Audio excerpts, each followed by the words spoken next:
जी अस्सलाम वालेकुम मेरे दोस्तों, आज हम बात करेंगे कि कौन से केसेस चल रहे हैं कोर्ट्स में और क्या कुछ हो रहा है।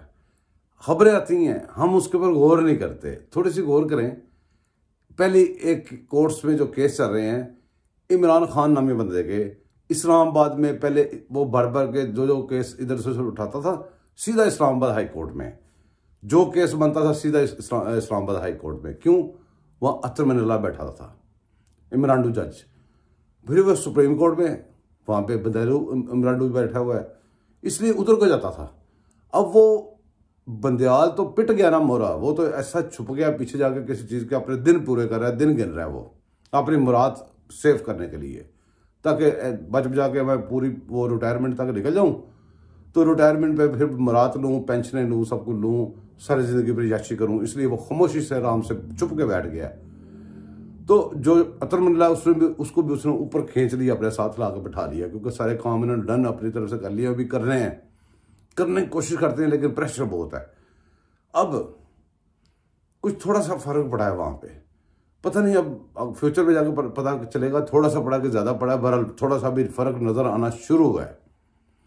तो अब वो इस्लामाबाद को छोड़ के लाहौर में आके खुद भी बैठ गया। क्यों? कि लाहौर में है पट्टी, आपको पता है पट्टी जो है ना, पट्टी ने अजीब फट्टी लगाई हुई है, उसका दामाद इसकी पार्टी में है, तो वो इधर से दामाद कार्रवाई डाली जा रहा है। वो जो परवेज अली उसके साथ मिलकर जो मुनस अली और उसका जो दामाद है वो इकट्ठे ही पैसे वसूल करते थे, ये वसूलियाँ इकट्ठी हो रही थी। अब वो पट्टी की जो फट्टी है उसकी वजह से इधर बैठा हुआ है, अपने को सेफ समझ रहा कि मेरे ऊपर पट्टी की छतर छाया है, तो इस वजह से इधर बैठा हुआ है। तो अपने जो केसेस है इस्लामाबाद हाई कोर्ट से वापस ले लेके लाहौर में ला रहा है। पिछले दिनों में उसने एक केस वो चल रहा था, उसने कहा जी ये वापस करें, और मैं इसी ने खुद केस किया हुआ था, ले जाके वहाँ पे वापस करें, मैंने लाहौर हाई कोर्ट में जाना है। एक बात ये याद रखिएगा, अभी थोड़े दिन पहले, ये कल परसों की बात है, वहाँ पे जाके घुस गए जी कि जी जो तकरीर हुई है पंजाब के वज़ीर आला की, वो नकवी की, वो गलत हुई है। शेर रशीद भी चला गया वहाँ पे, वो वकील गाजों के साथ चले गए जी, इनको काम करने से मना कर दें, रोक दें उसको। अगर वो तरमनल्ला होता, बंदयाल होता, उसने उसी वक्त रोक देना था। आपको पता है जैसे होता था, इनको ये काम करने से रोकें, इनको इस काम से रोकें, ये करें वो करें, ऑर्डर लेके चले गए। वहाँ पे उन्होंने बताया कि जी मुझे, जज ने पूछा कि मुझे ये बताएं कि इस जो जितनी तकरीर हुई है, जो जितना काम हुआ है, इसके अंदर कौन सी बात जो है गैर कानूनी और गैर आईनी है, वो बताएं। अब ये बताने से कासर थे। उन्होंने कहा भी मेरी डोमेन ही नहीं है, ये डोमेन है वो इलेक्शन कमीशन की, जहां से भागते हैं, जिसके खिलाफ एप्लीकेशन लेके आ रहे हैं। अब उसके पास कैसे जा सकते हैं? वहां से तो उसको तो बड़ी गालियां निकालते हैं ये। अब जिसको गालियां निकालते हैं वहां से जाके इनको क्या वो इनकी बात मानी जाएगी?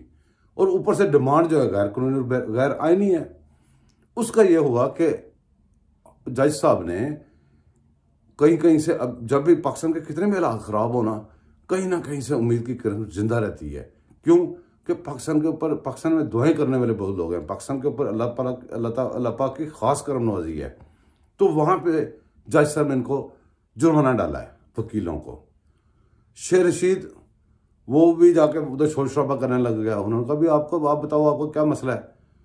उसने कहा जी मेरी लाल हवेली, वो लाल हवेली का तो केस नहीं था, केस तो ले गया अभी वज़ीर आला को गलत करें, इसको बंद करें और इसको रोकें और इसको उतारें, इसको गैरानी करार दें।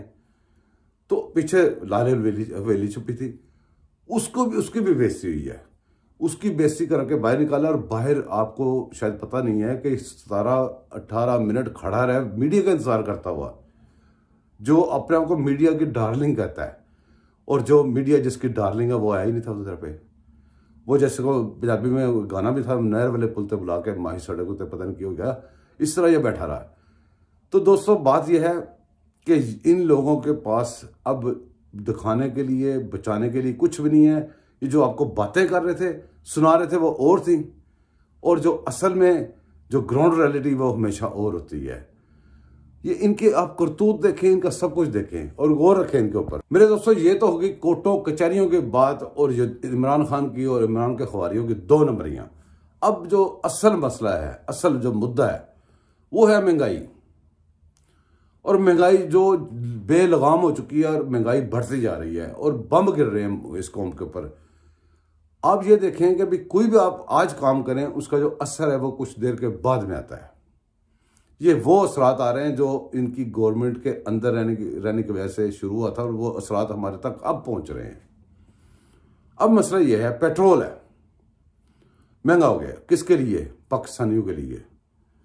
अब ये पेट्रोल जो पाकिस्तानियों के लिए महंगा हो गया, जो पाकिस्तानियों की तनख्वाहें लेके पाकिस्तानियों के मुलाजिम हैं, ये जो जनरल हैं, ये जज हैं और जो बड़े बड़े ब्यूरोक्रेट्स हैं, ये जो फ्री मतलब कि पाकिस्तान के जो नौकरी लेते हैं तो पाकिस्तान से घर लेते हैं, पाकिस्तान से नौकर चाकर लेते हैं, पाकिस्तान से पता नहीं क्या कुछ लेते हैं और साथ में पेट्रोल भी लेते हैं। आपको पता है जजों का पता नहीं कितने 100 लीटर महीने का पेट्रोल फ्री है, कईयों का 1000 लीटर फ्री है, कईयों का अनलिमिटेड पेट्रोल है कि लिमिट ही कोई नहीं, जितना मर्जी डलवाई जाए, वो पूरी फैमिली पूरे घर की गाड़ियां डलवाएं। अब ये जो आपको शायद पता नहीं है, जिनका मैं जिक्र कर रहा हूं, इनके एक एक घर में 10-10, 15-15 गाड़ियां हैं, सरकारी भी और नीम सरकारी भी और प्राइवेट भी, सबका पेट्रोल फ्री है। अगर इस वक्त जो कौम का हशर है, इस वक्त भी ये लोग अपना पेट्रोल नहीं छोड़ते, इनसे पेट्रोल नहीं छुड़वाया जाता, फिर बताओ कब छुड़वाना है? जब ये खत्म हो जाएगा, जब हर चीज खत्म हो जाएगी, पाकिस्तान की ये पूरी जमीन खाली हो जाएगी, तब ये सोचेंगे पेट्रोल इनका बंद करना चाहिए। मेरे दोस्तों, इतना जबरदस्त पाकिस्तान के ऊपर जुल्म हो रहा है और इन्हीं का किया हुआ हो रहा है। हमने देखें ये जो पिछले दिनों में 3-7 महीने जो हुकूमत रही है, ये मैंने बनाई थी, ये आपने बनाई थी, ये किसी पाकिस्तानी ने बनाई थी, ये इन्हीं ने बनाई थी जिनका पेट्रोल फ्री है, ये इन्हीं ने बनाई थी जो प्लाट हमारे खा रहे हैं, ये इन्हीं ने बनाई थी जो मरात ले रहे हैं। ये जनाब अब यहाँ बैठ के इस वक्त भी अनटचेबल है। आप कोई माड़ा मोटा छोटा मोटा कोई काम कर दे उल्टा सीधा, आप उसी वक्त अंदर कानून हरकत में, पुलिस से पड़ जाएंगी, इधर से उधर से हर तरह से ऊपर चढ़ाई हो जाएगी आप लोगों के ऊपर। लेकिन ये जो सब कुछ पाकिस्तान की तबाही करके जो नुकसान हमारे अजली दुश्मन इसराइल, अमेरिका, इंडिया भी नहीं कर सकता, वो वाले नुकसान हमारे करके अयाशियां कर रहे, इधर ही फिर रहे हैं, जहाज़ों पे आ रहे हैं, जहाज़ों पे जा रहे हैं। इनके नाम भी ECL में नहीं है, इनका नाम ECL पे दूर की बात है। इनके बारे में ये जैसे मैं बात कर रहा हूँ, इस तरह आप बात करें। अभी बाजवा रिटायर जनरल था, देखें जी जो मर्जी है, आप छोड़ें ये क्या सियासी बातें होती हैं, क्या सब कुछ इधर उधर चल रहा है। वो लड़का जो कुछ भी था, इमरान खान के गुमराह करने भी लगा ले, जैसे भी था।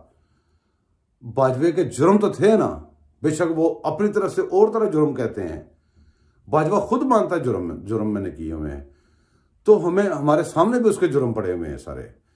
उसने बाजवे की तस्वीर पे जूते मारे और नंगी गालियां दी। उसको इन्होंने 24 घंटे में पकड़ के उसको मीडिया पे लाके माफी मंगवा के पता नहीं क्या कुछ उसका असर किया, अभी तक वो पता नहीं ज़ेरे ताब होगा।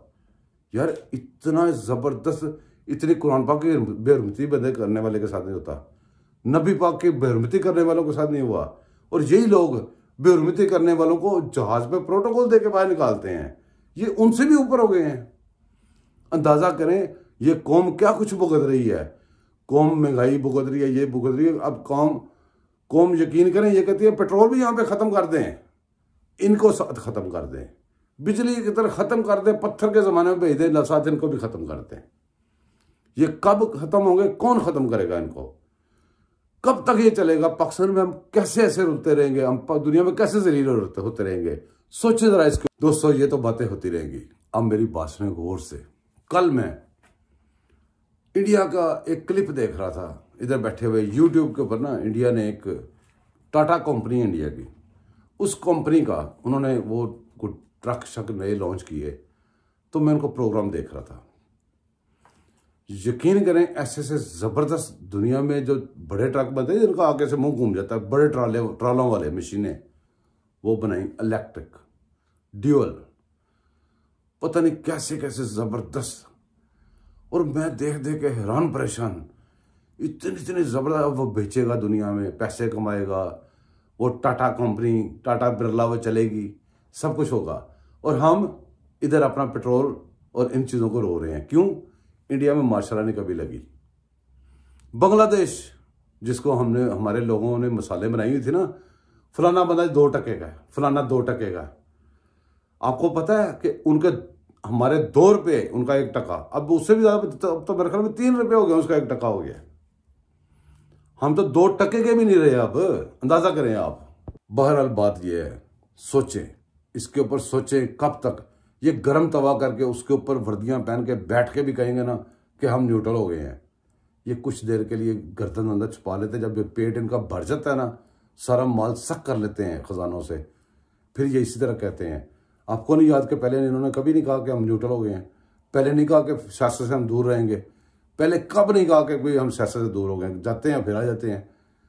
ये फिर आएंगे, ये फिर आके दोबारा कहेंगे कि जी हम वो जनूबी पंजाब वो माज, सुबह माज ये लेके आ जाएंगे, काला बाग डैम जिंदा हो जाएगा, पानी के बगैर दुनिया तबाह होने लग जाएगी, और डैम बनना है काला बाग डैम। ये 5-6 इन्होंने नारे रखे हुए हैं, वो उठाएंगे एहतसाब, और ये वो सारा करके, इससे पहले कि ये फिर दोबारा एहतसाब को नया लेके आ जाएं, काला बाग डैम लेके आ जाएं, जनूबी पंजाब महाज लेके आ जाएं, इनका पहले एहतसाब करना चाहिए। ये इस वक्त सबसे पहले तो एहतसाब करना चाहिए कोर्ट्स का, जजेस बैठे पटियों का, ये बंदयालों का, इनका पहले एहतसाब करना चाहिए। उसके बाद जब ये सुप्रीम कोर्ट पाक हो जाए, जिसने एहतसाब करना है, वो तो पहले उन्होंने नापाक कर दिए हमें। फिर हमारे अदारे का नाम खराब करने वाले, हमारे अदारों को तबाह करने वाले, हमारे बेहतरीन अदारा, तो दुनिया में बेहतरीन अदारा है हमारा फौज, जिसके ऊपर हमें मान है, जो हमारा फख्र है, उसका नाम खराब करने वाली काली बेड़े पाक फौज में नापाक जनरलों को बाहर निकाल के लटकाना चाहिए। फिर जाके ये महंगाई रुकेगी, वरना महंगाई नहीं रुकेगी। इस महंगाई को रोकना है, अपना जो स्टेट बैंक है उसको आज़ाद करवाएं। आपका जो घर का गल्ला जो है उसको पहले आज़ाद करवाएं। आप ये बताएं कि आपके मुल्क के ऊपर, आपके घर के ऊपर कोई कब्जा कर ले, आपके खजानों पे, आपके बैंक बैलेंस पे, आपको हर चीज़ पे कब्जा कर ले, तो फिर आप किस तरह हो सकता है कि भाई आपकी मर्जी चले? जिन्होंने कब्जा किया हुआ है, जिन्होंने कब्जा दिया हुआ है, मर्जी उनकी चल रही है। उनकी मर्जी वो 500 रुपये लीटर कर दें, उनकी मर्जी वो 1000 रुपये लीटर कर दें, उनकी मर्जी। आपको इसी तरह जीना पड़ेगा। अगर आपने आज़ादी नहीं मांगनी, आज़ाद नहीं होना, तो इसी तरह रहना पड़ेगा। गुलामी की जिंदगी है, गुलाम कौमें डिमांड नहीं कर सकती, गुलाम कौमें रो नहीं सकती, गिला नहीं कर सकती। इन्होंने इतना डरा दिया हुआ कौम को कि जनरल के बारे में बात करनी, उठा के ले जाएंगे। बाकी ले जाते हैं भाई, उठा के ले जाते हैं। यहाँ पे हमारे साफियों को उठा के ले जाते हैं, दिन दिहाड़े ले जाते हैं। अभी तक जो काम हो रहे हैं, जो हरकतें हो रही हैं, आपके सामने हैं। अजीबोगरीब साहब है। मुल्क को आज़ाद करवाएं, वरना फिर हिजरत करें। बस यही मैं कह सकता हूँ। अपना ख्याल रखें, दुआओं में याद रखिएगा। मैं आपको दुआओं में याद रखूँगा। इंशाअल्लाह अगले किसी वीडियो में फिर मिलते हैं। अल्लाह।